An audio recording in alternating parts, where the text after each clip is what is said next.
So welcome back, and welcome to those who are here for the first time, and welcome also, of course, to those who are joining us through the internet. I said yesterday I'd like to ask us to explore the silence of Jesus as we encounter it in the story that we are telling and retelling this week, the story that we have to interiorize, not just look at. We have to ideally see ourselves in the story as we do in a dream. In a dream we play all the roles in a way in a dream. This is more than a dream, but it has that quality of a good story, powerful story, in that it absorbs us and we become part of it. So it's in this way that we, I think, can touch that silence of Jesus, which really contains the meaning of the story. We can come up with all sorts of explanations, theological and psychological and sociological, anthropological, of the story. But the real meaning is something we have to encounter when our own capacity for silence touches the silence of Jesus in the story, in our own hearts as well. So, and I was saying yesterday that there are a number of examples in the life of Jesus preceding this week in which we see that silence is part of the life of Jesus. It's part of who he was and how he became who he was on the cross and who he is for us. And one of those, the first one in a way, is the experience of the desert, when after his baptism Jesus is led by the Spirit into the desert.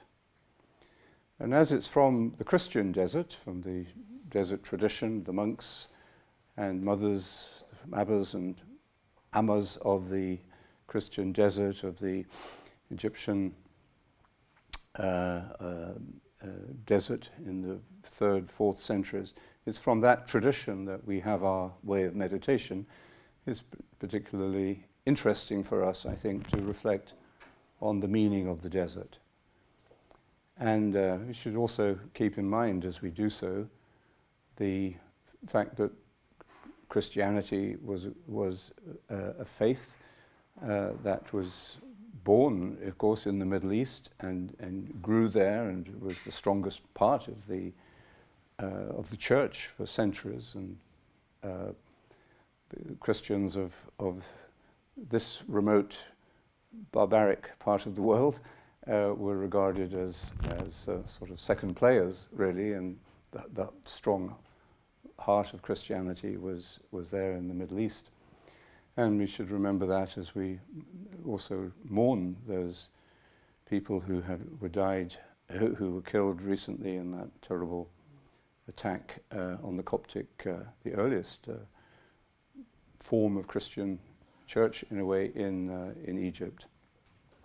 The Copts were a branch of Christianity, or a root of Christianity, that was associated with St. Mark, who had gone to the desert to bring the gospel there very soon after the death of Jesus. So, what is the desert? Well, another word for it is wilderness. The wilderness is something we are fascinated by, even, or perhaps especially today, when more than half of the population of the globe is living in cities. We've passed that 50% mark. And the more urbanized we become, the more we become fascinated by the wilderness, but the less we know it. Always strikes me, I lived in Canada for more than 10 years, and we were very conscious of the wilderness, the great northern wilderness north of us, but very few Canadians ever penetrated into it very deeply. Similarly, in Australia, the 99% of the population live around the coast.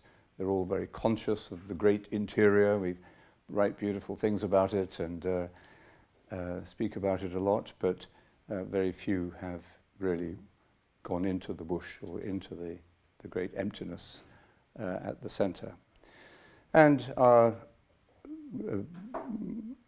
greater knowledge of the wilderness today is through natural history films that we watch comfortably while drinking coffee and eating crisps in our living rooms. So wilderness is something that we need to make personal, not just look at or read about, something we have to uncover and recover. And our meditation is an experience of the desert, an experience of the wilderness. And Jesus went into the desert at the beginning of his, before his public life, before his teaching. He went into silence and into solitude. And silence and solitude are both components of what we mean by the desert.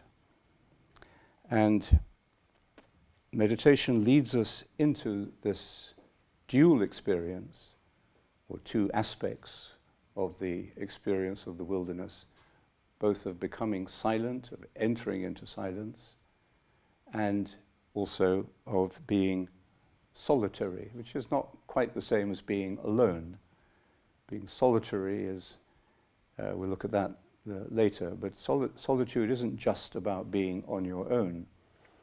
Not far from here, a few miles away, out in the Atlantic, there's a big rock called Skellig Michael, and 7 miles off the coast, middle of the wild Atlantic. And you could understand somebody wanting to go there if they wanted to be alone, to be able to pray and be totally undisturbed. But it's a little strange when you go there and you realize that there was a community living at the top of this rock.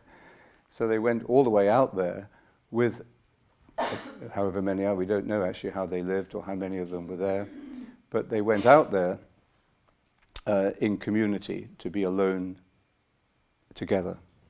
So solitude isn't quite the same as cutting yourself off from other people. For many people today, there's very little solitude. And they're as frightened of solitude as they are of silence, which is why the simple teaching of meditation can be quite threatening or disturbing to them. So they want a meditation light.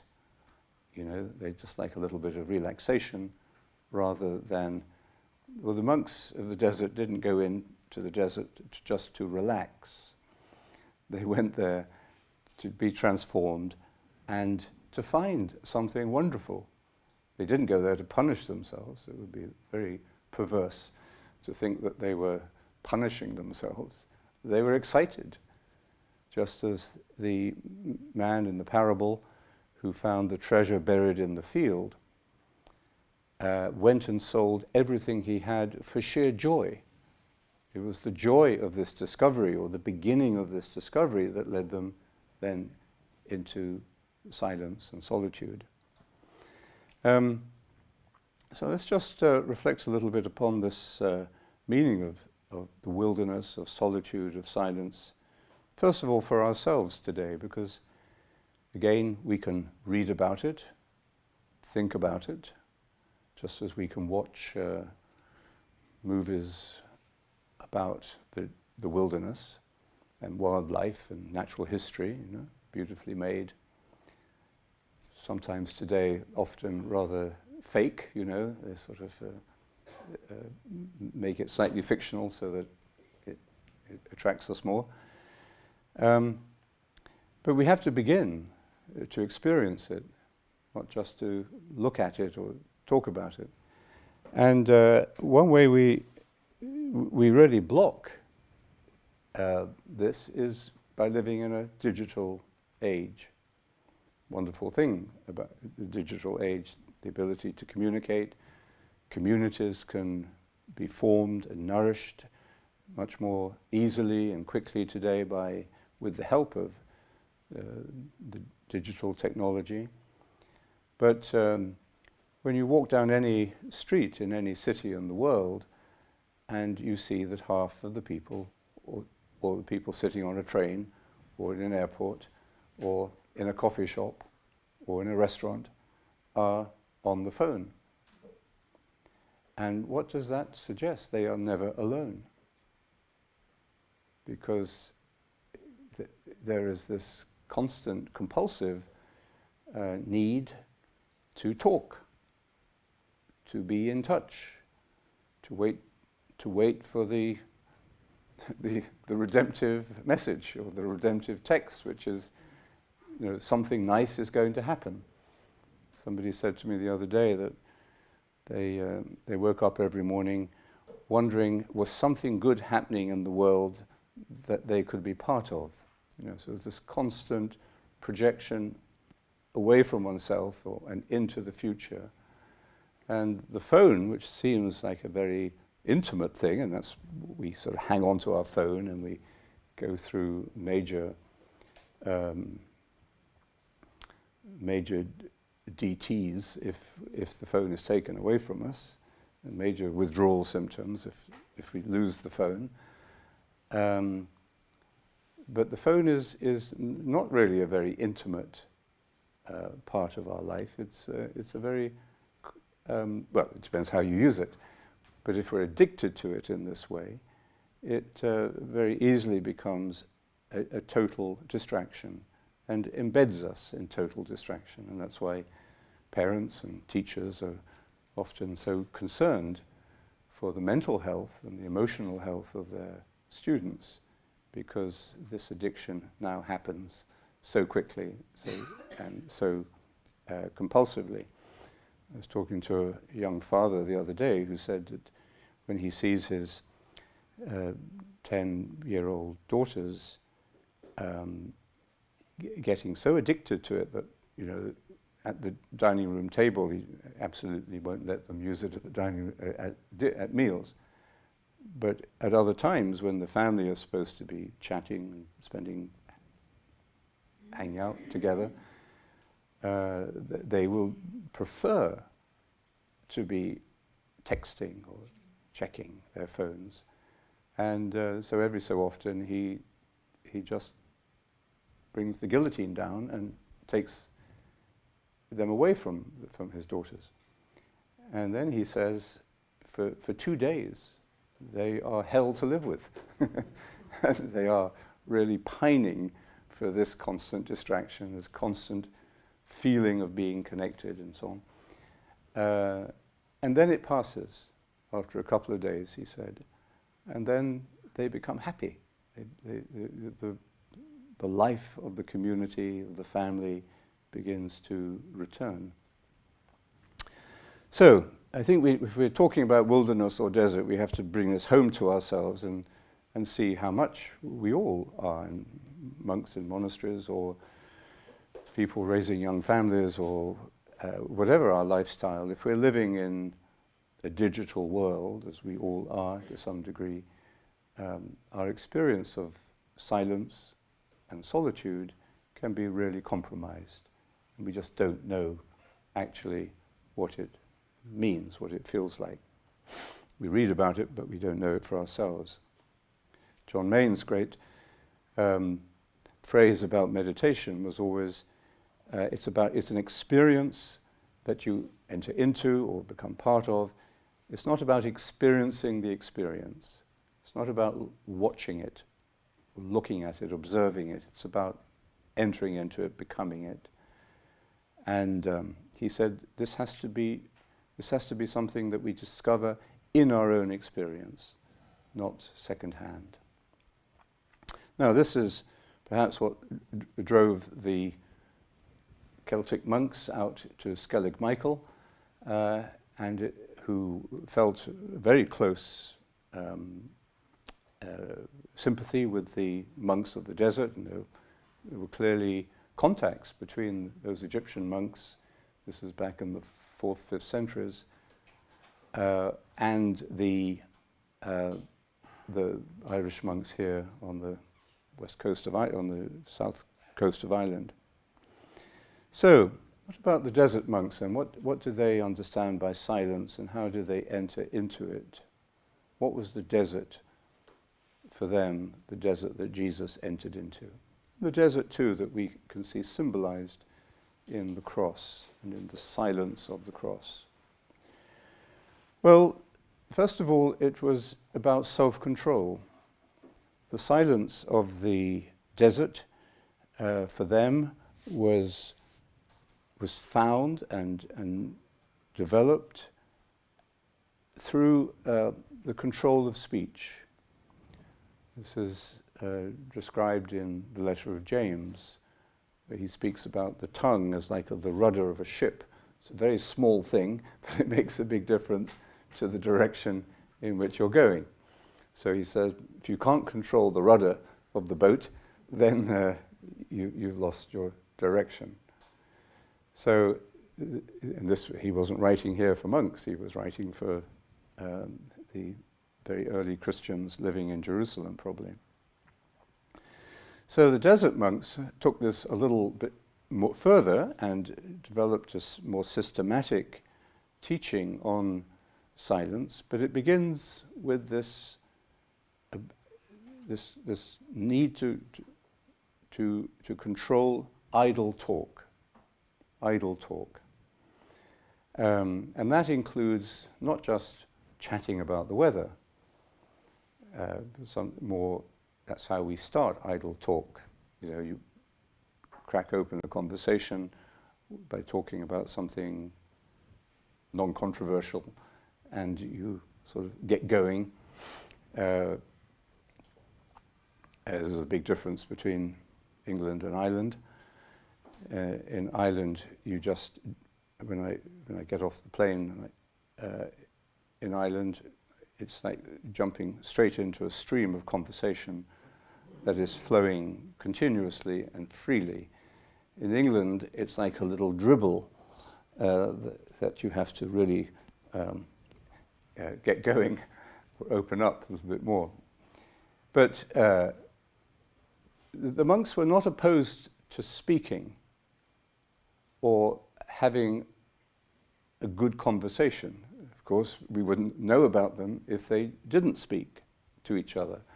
And when the young monk came to an older monk and asked for advice or help, he would begin, rather like we go into a confessional, Father, forgive me, Father, bless me, for I have sinned.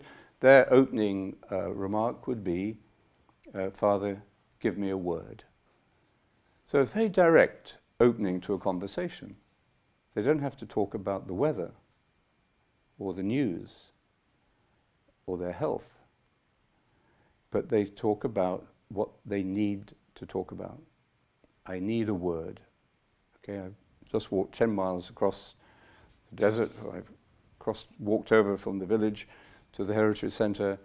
I need a word. And a word meant not just idle talk, but something life-giving and something personal at a deeper level of conversation, in other words.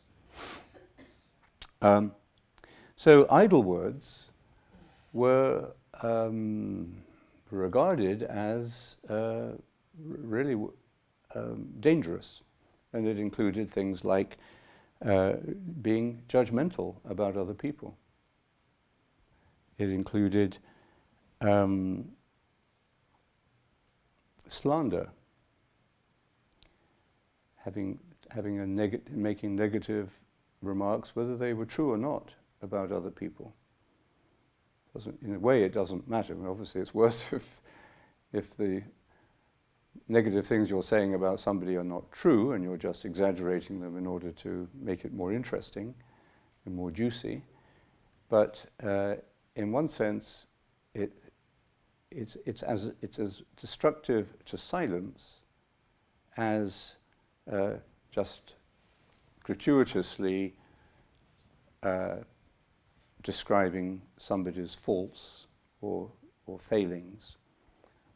It's not to say that it wouldn't at times be necessary to talk about those, but to talk about them in a way that doesn't break the silence. Good speech, useful speech, St. Paul says, the speech that builds up rather than pulls down, that speech doesn't interfere with silence, if we understand the real meaning of silence. So murmurings is another way of idle talk. Very major problem in monasteries or communities, where people will not say what they want to say at a meeting, but as soon as the meeting is over, they get out for a cup of coffee and they start saying all the negative things that they didn't have the courage to say openly. And that's murmuring. And as soon as somebody else arrives or the chairman of the meeting arrives, they'll change the subject. So that's one aspect of murmuring. Then they also said that idle talk could mean interfering in things that you didn't need to interfere with. Being a busybody, wanting to control everything, even if it's not really necessary. That kind of interfering speech or pushing oneself in where it's not necessary. And of course, like all these vices, they have corresponding virtues. There's also the virtue of intervening. If you see something that is bad is about to happen, somebody's about to fall off the boat or something, you intervene. You don't just stay there and look at it. But there's a difference between interfering in a controlling, busybody kind of way and intervening for the good of the other person or when necessary, when there's nobody else to do it, for example. Listening to irrelevant words. So when a conversation just begins to, that, again, it sounds a little puritanical that you always have to keep to the same topic, which is really the end of conversation, which is being able to play around. But irrelevant words for them would mean, because they were quite strict about what they talked about, and they didn't have a lot to talk about. You couldn't talk about the sand all the time when you're out in the desert. So there are fewer things. They didn't see so many things on Netflix, and they didn't read the news, and they weren't so busy as the people living in the cities. So what is irrelevant became something different for them. And what bound them together, or a group of meditators meeting for a meditation group, for example, what binds them together is something quite specific.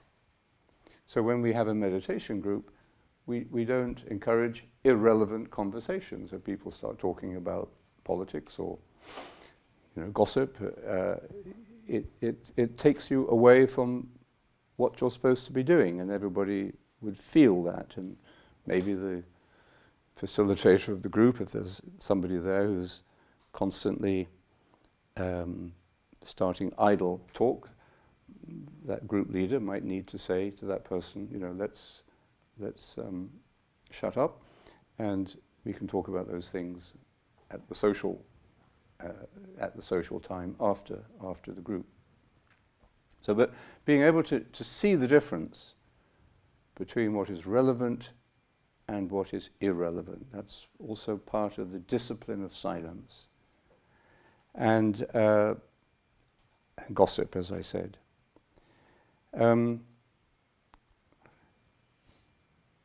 It's understanding that the mechanics of learning to be silent and learning what silence is, that then helps us to understand what the teachers of the desert, and in fact the teachers of all the schools of spirituality, mean when they talk about the value of silence.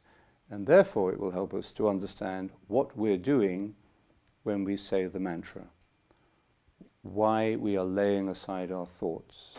Because at the time of meditation, we are as radical as the monks of Skellig or the monks of the desert, because we are laying aside all thoughts, good thoughts and bad thoughts. That's just as much a desert existentially as the physical desert of Skellig or the wilderness of the Egyptian desert. That's a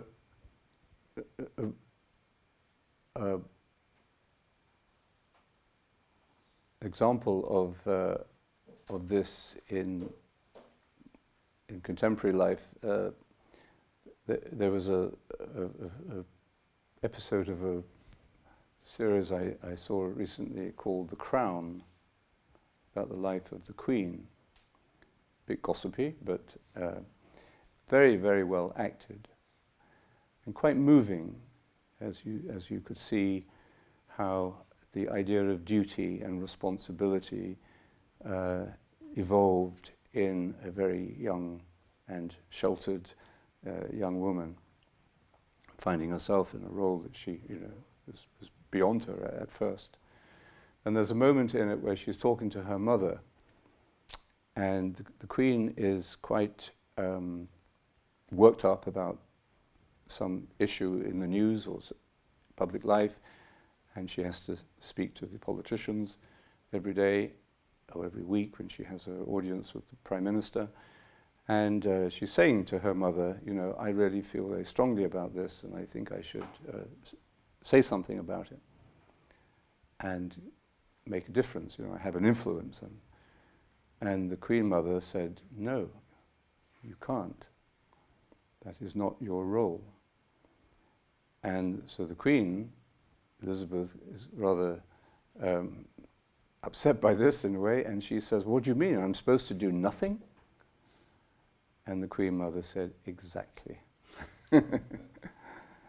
And that is the most difficult thing to do nothing. Now, I'm not saying the Queen was a desert mother, but it's a little insight into the fact that there is a meaning and a value in doing nothing at times. Sometimes you have to act and intervene. But this was a little insight into the creative and spiritual value of non-action, what the Taoist teachers called Wu Wei, doing by not doing, making a difference by not doing anything, and holding oneself back from the natural impulse to interfere and speak and get into an argument. There's a time for non-doing, as there is a time for silence. And the desert teachers were also very conscious of the link between the control of the tongue and the control of other passions. By passion, they meant disordered activities or dysfunctional behavior. So, for example, having an eating disorder would be a passion for them. So it isn't necessarily something that you have to be guilty about or can be blamed for, but it's seen as a dysfunction, just as a physical illness or something would be as well. But they need to be corrected, it needs to be healed, it needs to be made better. So the control of the tongue is connected with other necessary ways of controlling oneself, like in food or drink, for example, or watching TV or surfing the internet or whatever other kind of activity or use of your mobile phone. These are related. And what relates them is this quality, necessary quality of the spiritual life, self-control. Self-control. And it's one of the fruits of the Holy Spirit. It's the last one in the list that St. Paul gives: love, joy, peace, patience, kindness, goodness, fidelity, gentleness, and self-control. But in a way, the self-control, I mean, they're all part of a whole system, so you can't take one out. But it's certainly one of the important elements in this mechanism or this system of becoming fruitful in the Spirit. If we don't have self-control, Desert Fathers also related that to the virtue of discretion. If we don't have that, the whole system is going to be very wobbly or break down frequently. Discretion, related to self-control, is to know when is the right time to do something, when is the right time to speak, when is the right time to do nothing. He who does not control his tongue in time of anger will not control the passions either. Now, of course, that's the real test. It's when you're angry. It's not when you're nice and peaceful like this. It's when somebody hasn't done something they said they would do, or you are up against the clock and something gets thrown at you. It's then in anger or that the control of oneself and one's tongue especially is most important. And what is anger? Well, anger is something that, the expression of anger, or the state of anger, is transient.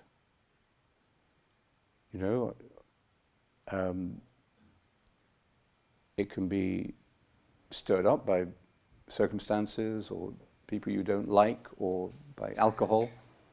On a Saturday night, there's probably more anger in the world than at other times on the streets.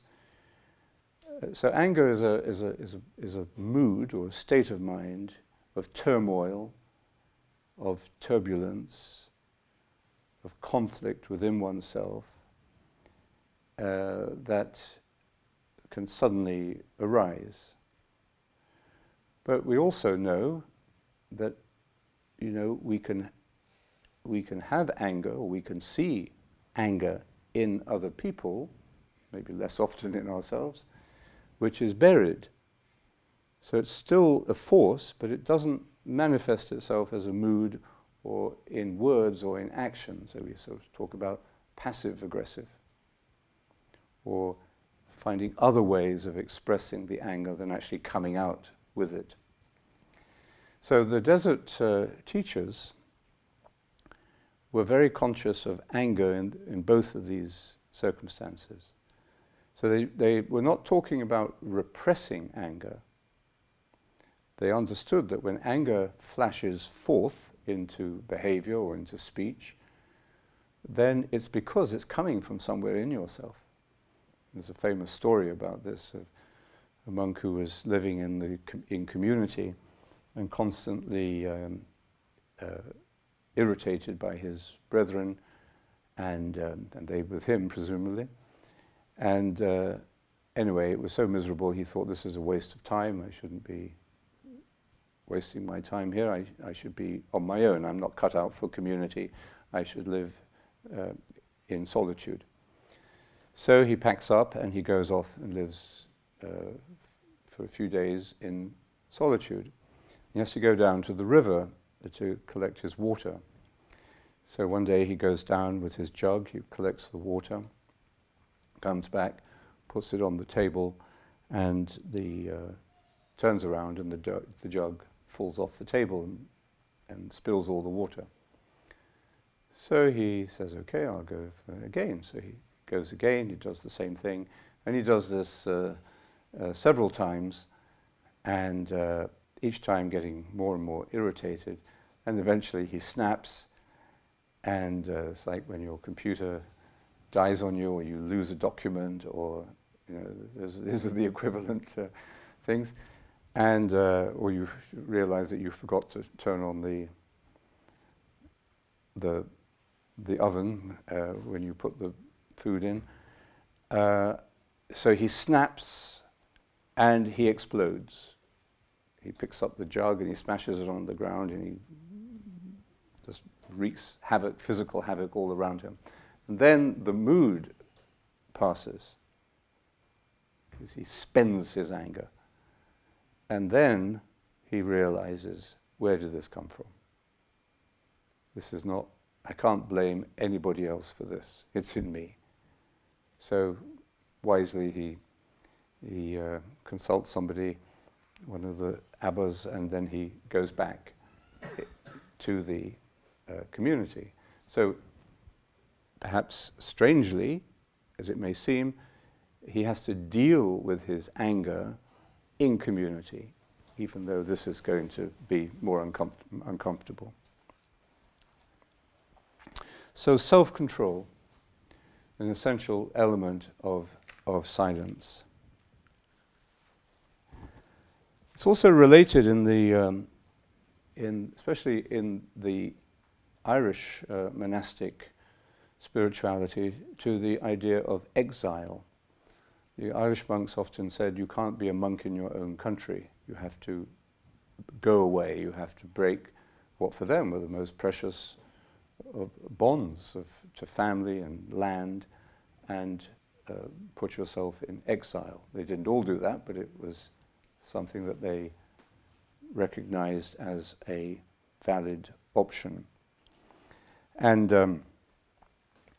but there were two ways of seeing exile. One was literal, that you actually put yourself into a little boat and with a couple of companions maybe, and you pushed off from shore, and you had no idea where you were going to go, but you just let the tide and the spirit take you. So that was literal exile, and of course it's why Irish monks got so far around the world, and to Eastern Europe and Southern Europe. But the interior form of exile is more connected with this necessity for self-control and for detachment. And so one of the desert sayings is, exile is for someone to keep his mouth shut. That's a form of exile, to be detached, in other words, from the passionate feeling of the moment. And one of the desert sayings has a new monk approach one of the older ones, and he says, "What is exile, Father?" And the response is, "Be silent in every situation and say, 'Who am I?' This is exile. Be silent in every situation." So we have to understand that silence is not just the absence of speech. It's the control of what we say and saying what is good to say. So it implies some level of self-awareness, self-control, and of other-centeredness, that what we're saying is useful for other people to hear. And in that detachment, we can experience the most basic of all human questions, who am I? Self-knowledge, the desert monk said, is more important than the ability to work miracles. This idea of exile, both literal and interior, was related to a theme very common in this spirituality, the school of spirituality, the idea of the stranger. In all traditional societies, the stranger, the person who turns up at the door, may be a messenger from God, or in some way brings you something. So the stranger needs to be welcomed, to be treated, to be fed, to be sheltered, to be looked after. Not exactly how we treat our refugees, the global refugees, or certainly not some countries like Hungary, for example, although they had a referendum on the EU's directive about quotas for refugees, and it didn't turn out to be a valid referendum because not enough people voted for it. But of those who did vote, the majority said zero tolerance, no refugees, not in my backyard. So, and the reason given for this was we have to protect our Christian values. We can't let all these Muslims in. So the idea of being not only of welcoming the stranger.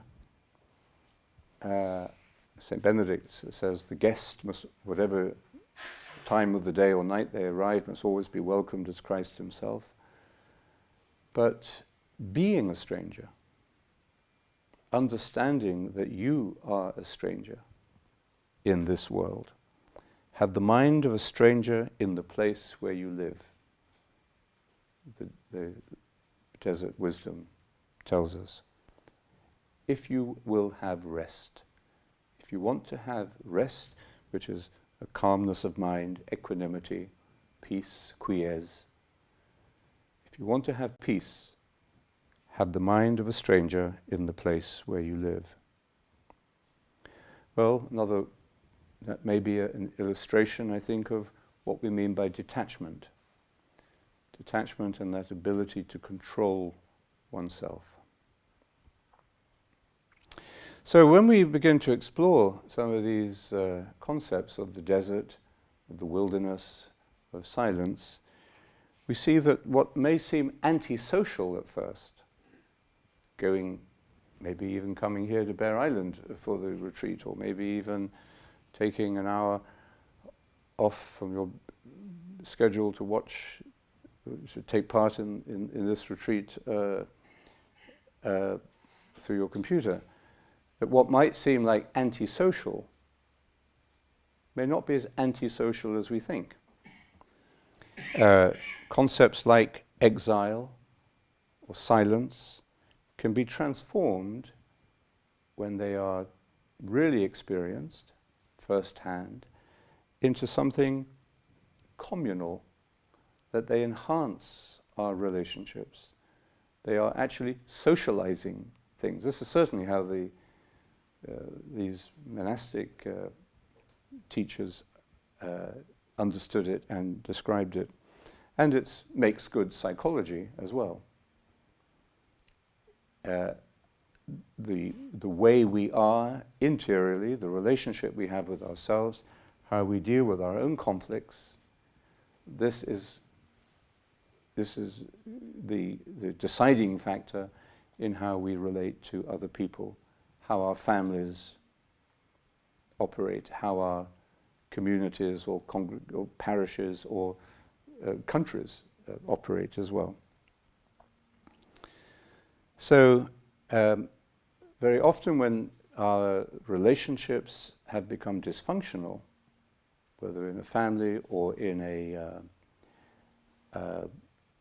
business or in politics or between nations even, when relationships become dysfunctional, angry, we see a great deal of that in the world, we find ourselves repeating the same cycles, repeating the same kind of situations. When a family is unhappy, the same emotions, the same kind of words, the same reactions will just be endlessly repeated. It needs either, whatever, it needs something to change, whether it comes from inside or outside. Maybe you need help, or maybe you need therapy, maybe you just need to go away for a week. But there needs some change, because otherwise that cycle of dysfunctional relationship will continue, and the more it continues, the worse it gets, and the more miserable everybody becomes. And that usually will mean when people are miserable, they get angry, and anger is only one step away from violence. So something has to change. And this is what silence and the desert is about. It's interrupting the negative cycles that we are all prone to, and that some of which are unconscious, and changing them, that's all. Just breaking the pattern. And that's what learning silence is about. That's why we learn to meditate. One of the desert monks, Agathon, wanted to learn silence, so he kept a stone in his mouth for 3 years. So they say, anyway. So that might be a little extreme. Another one said, he often regretted saying something, but he never regretted being silent. Again, it depends on the kind of silence you're talking about. The silence of denial, the silence of moving priests around who were abusing children and not talking about it, that's not what they meant by silence. So the silence that we have to learn is a silence that is healthy, that is reflected in loving, compassionate, and courageous behavior, telling the truth in love. And saying the mantra, no one would say it is the only way to learn silence, but it is a very direct way of learning silence. And what is interesting with children is how natural it obviously is. And children who have very busy and noisy minds, who are often living on their phones and living in a lot of distraction, these young children and young people have a natural positive response to meditation. And I've never heard children say either that I don't have time to meditate, because they meditate when they like. I've never heard a child really say, I'm not saying all children always from day one love meditation, but as far as I have been able to see, the great majority of them are happy to learn about it. It's as if they don't realize they're thirsty for silence. And they don't have that kind of conceptual framework yet. They don't realize, but as soon as they taste it or drink it, they feel better. And that's why they like meditation, ask for it, and why we know that they meditate on their own. So, let's take our time for meditation now.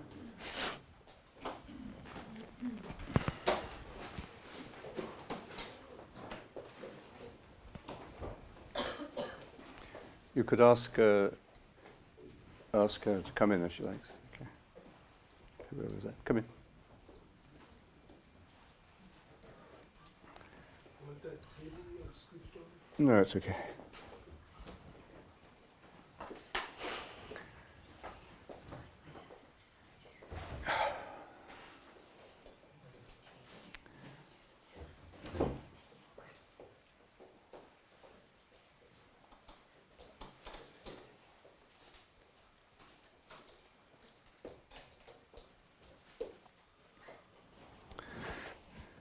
Just as we prepare for the meditation, we could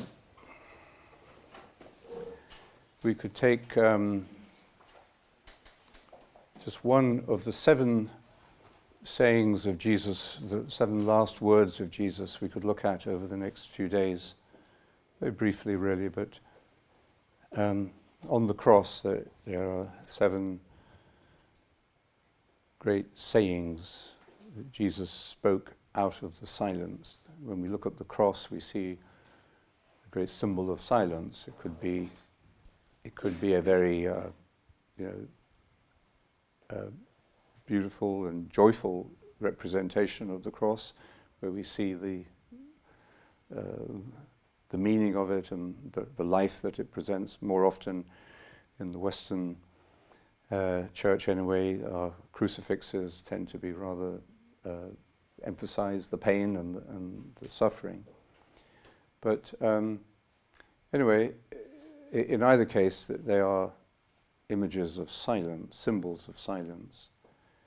And it was out of this silence, though, that in the gospel texts we come across seven great sayings of Jesus from the cross. And one of them is this: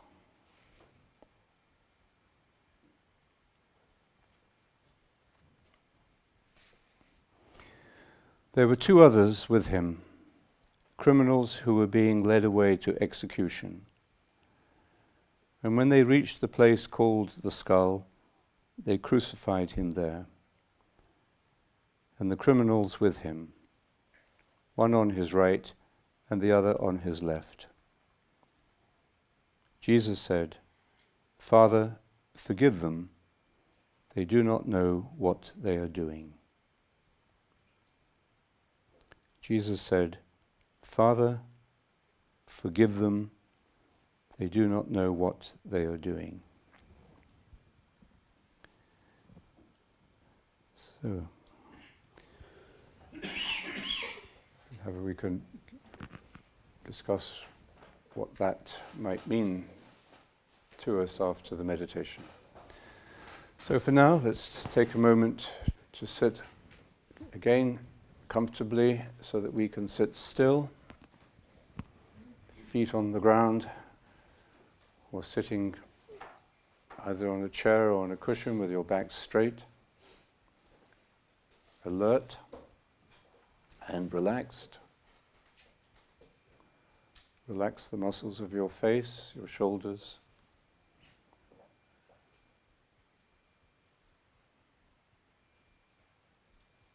Close your eyes lightly.